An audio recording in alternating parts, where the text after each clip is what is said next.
money to take care of her health and welfare, and she appealed to relevant authorities to prevail on the pastor to make a refund to her. I'm a widow. I don't have any helper. I don't have anything to do my business, and I'm home now. My landlord told me to leave the house. I no pay for 1 year, and then now to make the pastor give me my money. Now I want since 2020 today, even for God to tell me my money. Even the magistrate asked him to give me money since January till now. Then I never give me. My life don't change. I know they eat, no they feel fine. May the government help me. May the pastor give me my money. I don't have any other help. Well, the pastor is yet to respond to a text message sent by our correspondent. Moving on, a middle-aged woman, Blessing Okechukwu, says her goods worth 50,000 naira was stolen by a taxi driver along the area this afternoon on her way back from Mbiama Market. Describing the taxi driver, Mrs. Okechukwu said he is an aged man who drives an ash-colored Passat vehicle.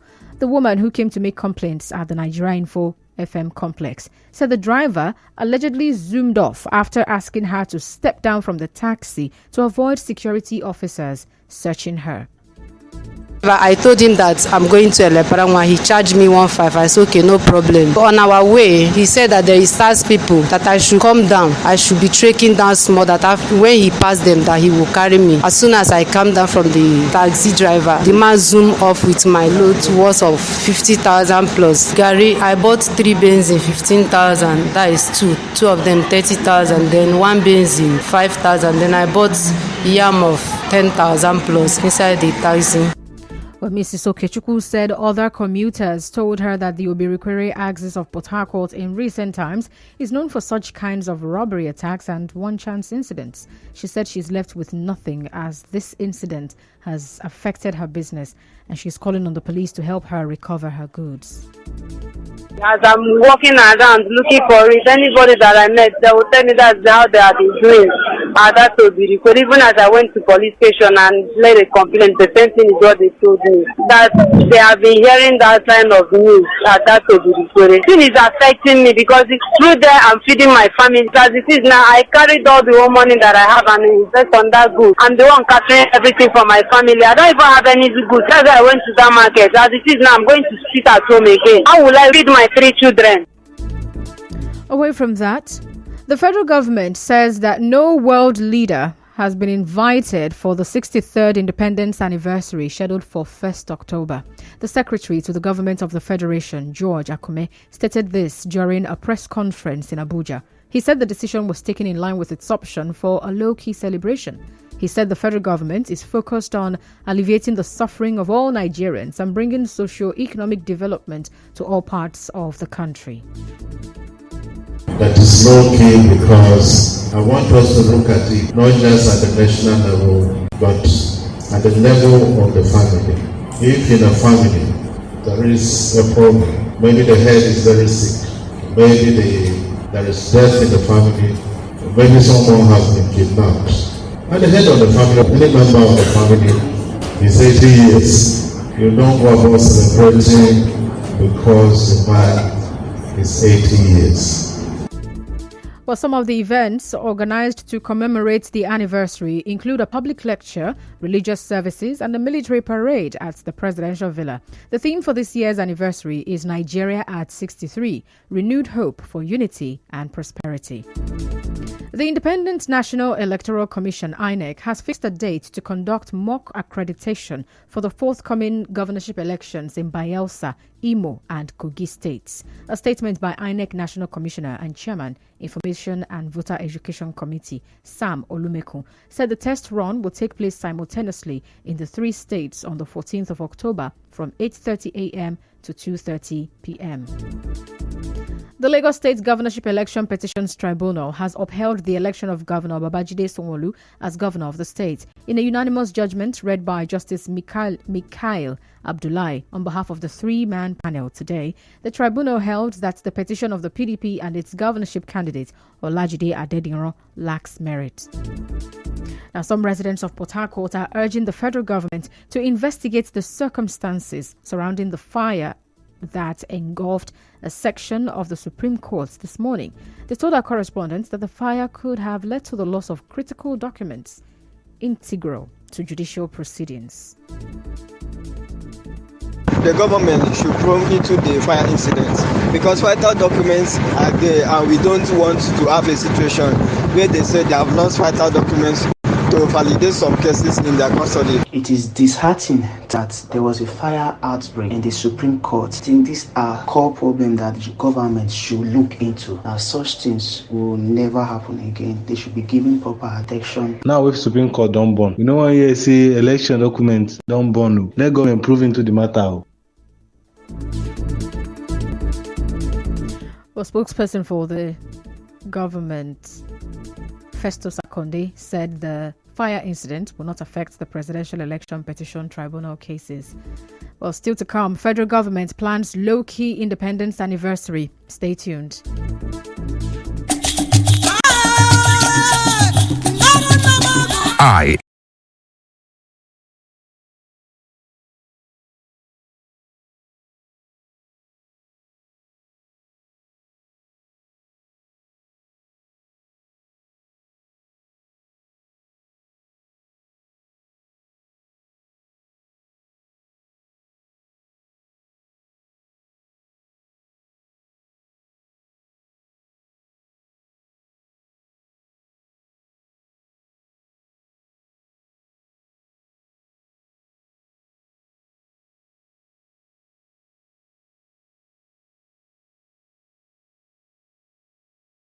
This is the news on 92.3 Nigeria Info.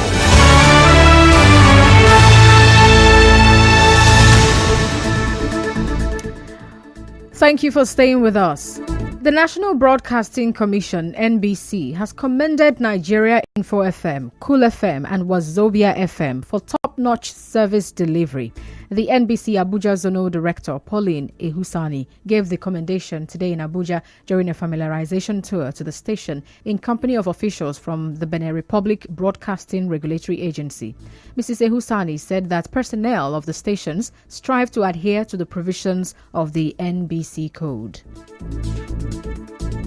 The Beninois Regulatory Agency president wants to know what we do in Nigeria, how we regulate broadcasting, how we carry out our responsibilities. And from the questions they have answered so far, it looks like we in Nigeria, we are also trying our best to regulate broadcasting. We have good relationship with broadcast stations and they are here to learn from it. Cool Info and Wazobia are doing well. Technically, you are sound, your equipment are digitized, and I must say, with the good relationship we have, your station personnel are ready to abide by the provisions of the code.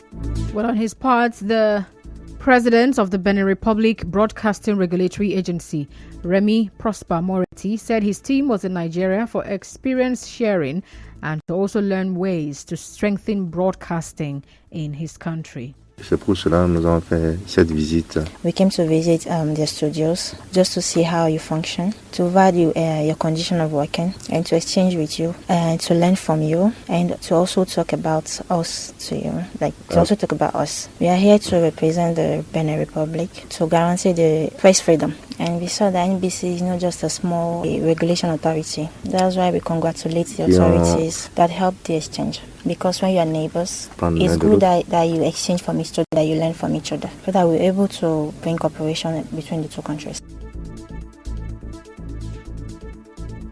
Away from that, a consultant psychiatrist, Ayodeji Oluwaseun, says the loss of sensitivity in the male sex organ is a medical condition known as Koro syndrome.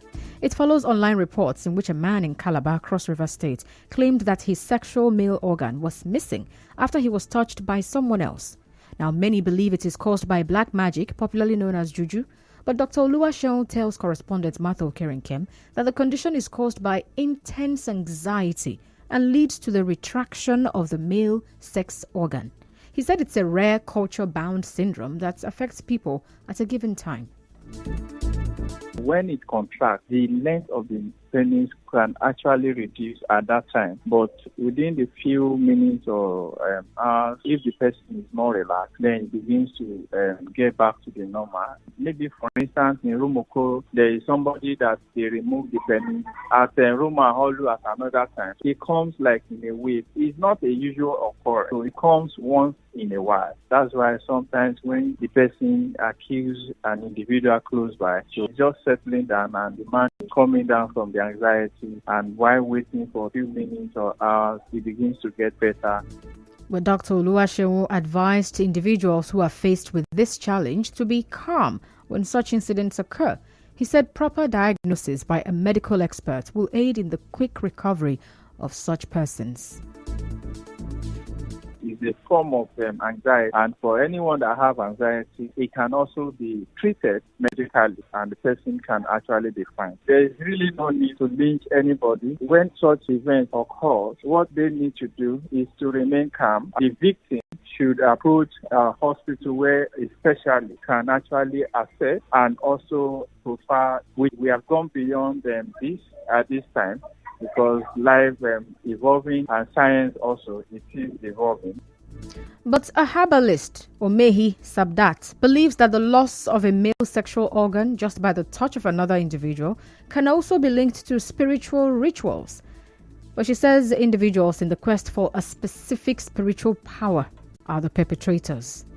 Some doctors get to say it's anxiety. I get to stand corrected that it's not only anxiety that causes penis to shrink from 10 inches to 2 inches. You do not feel that arousal. It doesn't stand. These are things that I've seen with my eyes. The one I know about, the penis is not used for blood money, it's not used for money ritual, it's not used for wealth. It's used to gain spiritual power. And when you're going on this mission, 10,000 pennies is required for such spiritual powers. Well, Mrs. Sabdat, who is popularly known as Ohiku Herbals, advised against jungle justice, saying it is not the solution. People should be very careful of places they go to, who they have handshakes with, who they wave at, who they speak with, who they take or eat something from. Because they will be in the market where they will be all these rowdy places. If they know that jungle justice has set in, innocent lives will be lost in this. When they go on such mission, it's like a suicide mission. They already have it in mind that this could lead to their death. The federal government has recorded over 11,000 suspected cases of diphtheria in the country, with over 7,000 confirmed cases from 18 states, including the Federal Capital Territory. The Nigeria Center for Disease Control and Prevention, NCDC, made this known in an update on diphtheria outbreak. In business, Secretary to the Government of the Federation, George Akume, says the report of an audit on the Central Bank of Nigeria, CBN, by a special investigator will be out soon. Mr. Akume said this while answering questions from journalists during a press conference in Abuja on the 63rd independence anniversary of Nigeria. He said Nigerians will know what really went wrong and what brought the country to its present situation. Satellite Television, DSTV, says its subscribers will enjoy 1 year of non-stop premium entertainment, VVIP customer service, a limited edition gold decoder, and exclusive lifestyle benefits when they sign up for the DSTV Prestige. In a statement, the company said it is offering the special package called the DSTV Prestige and turning its focus to the world of luxury, where exclusivity reigns and customers seek more than just products to create unique and exclusive experiences. The statement said subscribers will enjoy exclusive discounts from Swatch, Nike, Eco Hotel, Polo Luxury, MedPlus, Tommy Hilfiger, Adidas, and others. The statement also said that the DSTV Prestige is a true embodiment of exclusivity and special treatment. It urged those interested to visit dstv.com/prestige to sign up. And now, we bring you news from around the world. Egypt is to hold a presidential election this December, earlier than had been expected. President Abdel Fattah al-Sisi, a former army chief who has been in power for nearly a decade, has yet to formally announce his candidacy. However, state-aligned media has already published messages of support from pro-government bodies. The election was initially expected to be held early next year. And that's the news. But before we go, let's take a look at the highlights of the major stories. On the news this evening, you heard that a court has discharged and acquitted a university lecturer of sexual assault in Port Harcourt. A taxi driver today stole the goods of a businesswoman along the Obirikwere flyover in Port Harcourt. The tribunal in Lagos State has dismissed the petition of the PDP, Labour Party, against APC and Governor Sanwo-Olu. And the federal government says it is planning a low-key independence anniversary. The NBC has lauded Nigeria Info FM, Cool FM and Wazobia FM for top-notch service delivery. On the foreign scene, Egypt is to hold a presidential election this December, earlier than had been expected. The news was edited by Martha Okerenkem. Cloudy weather in Port Harcourt this evening. To reach the news team, send an SMS or WhatsApp to 0808 721 7215. Remember, peace is the path to the prosperity of a nation. Let peace reign. I'm Constance Mega. Thank you so much for listening.